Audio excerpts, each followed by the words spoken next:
Guys, we are in Grand Junction, Colorado. We have a John Deere 6310 with a 640 loader on it, a little mechanical front tractor. I wanted to kind of give you a quick walk around. I'm losing daylight here, so I'm going to try to, I don't want to run through it, but I do want to give you a chance to see everything on this tractor. So I'm going to start here on the back end. You can see we've got dual remotes on the back. You can see where the loader is plumbed in over here on the right. Category 2 3-point drawbar, and we do have the small 1000 shaft on this tractor. No wheel weights on the back end of the tractor, guys, so do kind of take note of that. Cab looks like it's in pretty good shape here on the back end of the tractor. We'll kind of walk around and take a look at the rest of it. Almost brand new tires on the back, guys. I'd say they have 90% rubber on them. 16.938 tires on the back. Again, I'll let you look at the cab. The glass looks good. The cab looks good, guys. Little bent spot right here on the step. Hopefully you can see that in the video. Do have the quick attach loader here, guys, so you can pop the loader off if you don't want to keep the loader on. And we do have the arms right here so you can stand it upright whenever you take it off. Good tires on the front. I'd say we have 70% rubber on the front, guys, on the tires. And I'll get the size for you when we go around to the other side. Did want to point out we're missing this side curtain here, and they did tell me that there is a battery shutoff.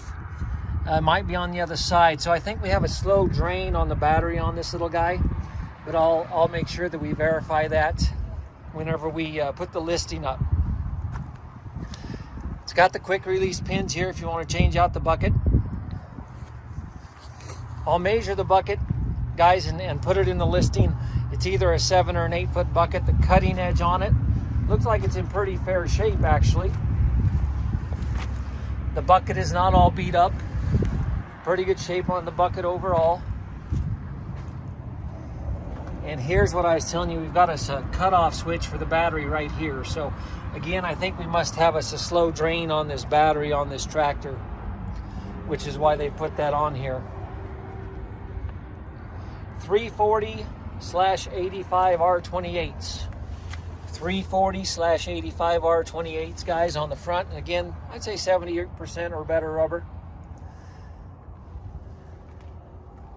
Got the exhaust coming up the side of the cab, guys, so it's not in your line of view. And again, the cab looks good on this side. I don't see anything material. Once again, it looks like we've kind of hooked a step right here and bent that. And again, good rubber on the back end of the tractor. So I'm going to walk around and step up in the cab.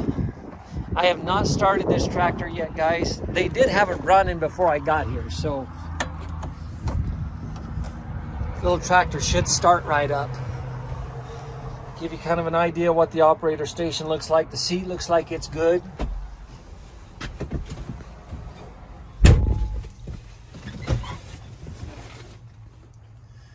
You can see the shift pattern right there. So we have A through F on our ranges, and I believe there's 4 power shift gears in each range. So it's a 24-speed transmission.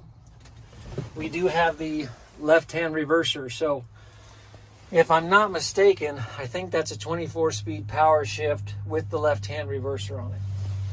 I'm gonna pull the steering wheel down here a little bit. See if we can get the gauge to work here. I'll bet you they've got that cut off.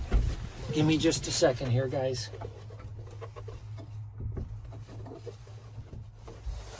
Tell you what, I'm going to shut this video off, guys, and I'll come back after I turn that power switch on.